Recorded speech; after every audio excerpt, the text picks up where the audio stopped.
అమ్మా చిక్కాల వారి లోగిళ్ళు ధర్మలోగిళ్ళు ధర్మదాతలు.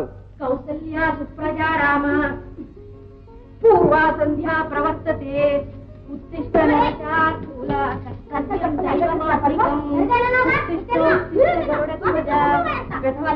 ముప్పుట్ల తిని కొవ్వెక్కడుస్తున్నారు. అమ్మా నిత్య పూజా పురస్కార సేవాపరాయని తులసమ్మ తల్లి. ఉత్తిష్టో ఉత్తిష్ట గోవింద. అప్పుడే తెల్లారిందా మీ భారత యుద్ధానికి? ఏమే వాళ్ళ మీద విరుచుపడతావు? అంతా నన్నే అనండి. ఇప్పుడు నేనేమన్నానని? పొద్దుటి నుంచి రాత్రి దాకా నువ్వు ఆ దేవుడి దగ్గర పడి ఉంటావు. ఈ దెయ్యంతా నేను ఎంత అయిపోతున్నా నీకేం తెలుసు? పరేంద్రా ఉత్తిష్ట కమలాకాంత త్రైలోక్యం మంగళం కురు. స్వామి తెల్లగా తెల్లారిపోయింది, లేవండి. అప్పుడే తెల్లారిందటే. ఒక్కరోజైనా తెల్లారకుండా ఉంటుందేమో, హాయిగా నిద్రపోదాం అనుకుంటాను. ఏది?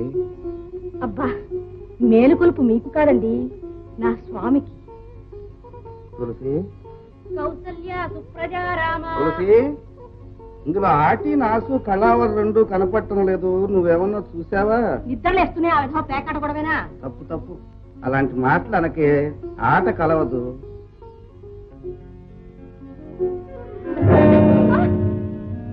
ఏమే ఉన్నపోతే తల్లి ఏ ఎరగట్టు నటిస్తున్నావు? నేనా? నాకేం తెలుసు? నీకేం తెలీదు? అమ్మా పతి ప్రేమ భాగ్యరాశి శేషమ్మ తల్లి.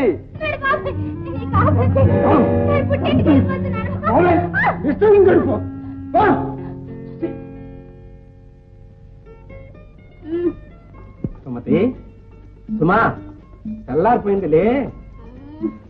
అయ్యో కాఫీ తాగి మళ్ళీ పడుకుంది గాని లే. అర్థం తెచ్చారా? లేకపోతే పొద్దున్నే మీ మాత్రమే చూడాలా? ఓ తీసుకొచ్చాను, ఇదిగో లే లే చూసుకున్నాం లే. కాఫీ ఏది? ఇదిగో. అమ్మా పతి సేవాపరాయణి రాణి సుమతమ్మ తల్లి. ఇది కాఫీయా కషాయమా? దట్టియం పొద్దున్నంత కాఫీ కూడా చిక్కులేదు. మళ్ళీ ఏడుపెందుకో? దిక్కులేదు అన్నా, నేనుండగా దిక్కులేదు అన్నా. కావాలంటే నడిచి నీలగిరెళ్ళి గుండె కిందలు పట్టుకొచ్చి గంగాళం కాఫీ చేసిస్తాను. దిక్కులేదు అనకు సుమతి. ఈ పాట రోజు విని విని విసికెట్టిపోతుంది. ఒక కూర చేసిన చేత కాదు, ఒక పులుసు గాయటం చేత కాదు, కడుపు నిండా అన్నం తిని ఎన్ని రోజులు అవుతుంది? ఇక అంటే ఎప్పుడో ఇలా ఆకలితో ఒకరోజు చస్తాను. మళ్ళీ ఏమంటుంది ఏడుపు?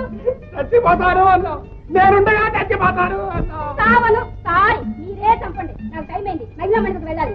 సరే ఒక కప్పు కాఫీ తీసుకురండి వేడిగా. ఏమిటి దాస్ గారు, ఎవరు పలకలేదా? ఏదోలే బాబు, అందరూ పనిలో ఉన్నట్టున్నారు. అవునండి.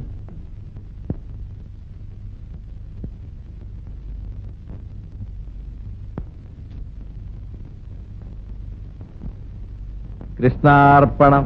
ఏనా పని? మడి మశానం లేకుండా చీపురు గట్ట పుచ్చుకొని ఊళ్ళు వాకిళ్ళు ఉడుస్తూ కూర్చుంటే ఇక్కడ పూజా పునస్తారట. ఈవేళ మనవంత కాదమ్మా, ఈ 10 రోజులు పెద్ద పిన్నిది. అలాగా? ఆ సంగతి ఆ పెద్ద ఆయనతో చెప్పు. అన్నిటికీ నేను దాడి దొరికాను. ఏమిట్రా అంటే ఇంటికి పెద్ద కూడాలిగా. అసలే ఒళ్ళు కూర నేను అడుగుతుంటే మళ్ళీ దొరికాక. అదిగో ఆ పని పట్టలేని 3వ మహారాణి ఉందిగా, ఆవిడ వస్తున్నానండి. నేనే కూర్చోది. నేనే మీలో పల్లెటూరు పొద్దులు కాదు, తాడ బిసుకుంటూ కూర్చోడానికి. నేను చదువుకున్నదాన్ని. You know it? మహా చదువుకున్న సార్ వచ్చింది. విన్నా తులసమ్మక్క, ఆ 4వ సార్ నంగనా చెంత మాట్లాడుతుందా? ఏమిటట ఇవిడ చదివిన చదువు? మొగుడిని ముండమోపించేసి అతని చేత అడ్డమైన చాకరీ చేయించుకోవడమేగా. నువ్వేంటి మహా మార్నింగ్ నుంచి ఇవి ఇందాక పూజలో కూర్చోటం, నోట్లో నా పసిపిల్ల చేత నానా చాకరీ చేయించుకోవటమేగా. ఏమిటా నవ్వు? నీ భాగవతం ఎవరికి తెలీదు? రాత్రంతా ఆయనతో సరాగాలు, పొద్దున్నే 7 పురాగాలు. ఆ అంటే పుట్టింటికి పలాయనం. దీనికి తోడు నవ్వు కూడానా? అమ్మా తల్లుళ్ళారా, ఒకరినొకరు తిట్టుకుని మీ కాపురాలను బజారుని పెట్టుకోకండి. మిమ్మల్ని కోడళ్ళగా తెచ్చుకున్న పాపానికి ఆ పని నేనే చేసుకుంటాను.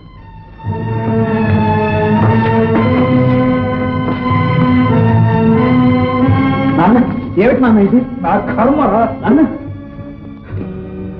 ఈ ఇంటికున్న పరువు ఏనాడో పోయింది. ఇప్పుడు నీకు గౌరవం కూడా పోగొట్టుకుంటావా?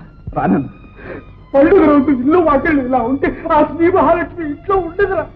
అలా ఉండకుండా చేయాలనేగా వాళ్ళ పంతాలు. కందకు లేదు దొద్ద కత్తిపెట్టుకెందుకు నాన్న రాపోరా రానన్న. ఆహా పురుషుడు పుట్టిన ఇన్నాళ్ళకి యజ్ఞం చేసేట ఆ శ్రీ మహాలక్ష్మిని నట్టింట్లోనే కట్టేసుకోవాలనుకుంటే నువ్వు ఎవరితో కట్టుకుని ఊరు వాడ ఏకంగా ఉడిపించుకోవయ్యా. ఎవరొద్దన్నారు? మా బాగా మీ అమ్మతో పాటు నేను పోయి ఉంటే ఈ నరకం నుంచి బయటపడేవాడిని. నాన్న ఊరుకో నాన్న, ఏమిటా మాటలు? వీళ్లకు నేను ఏం లోటు చేశాను? వాళ్ళు కోరిన సంబంధాలు తెచ్చి చేశాను, అడగడంతో ఆస్తి పంచిచ్చాను. ఈ దశరథ రామయ్య కుటుంబం అంటే ఎంతో గొప్పగా చెప్పుకోవాలని ఆశపడ్డాను. ఇదేనా నేను చేసిన పాపం? వాళ్ళ మర్యాద వాళ్ళు నిలబెట్టుకోలేనప్పుడు నువ్వు బాధపడి మాత్రం ఏం లాభం? రానా అన్న వడ్డించాను, కొంచెం పొలం పెడదాం. బాబు కృష్ణ, ఈ ఎడారిలో నువ్వు ఒక్కడవేనా నాకు చల్లని నీడ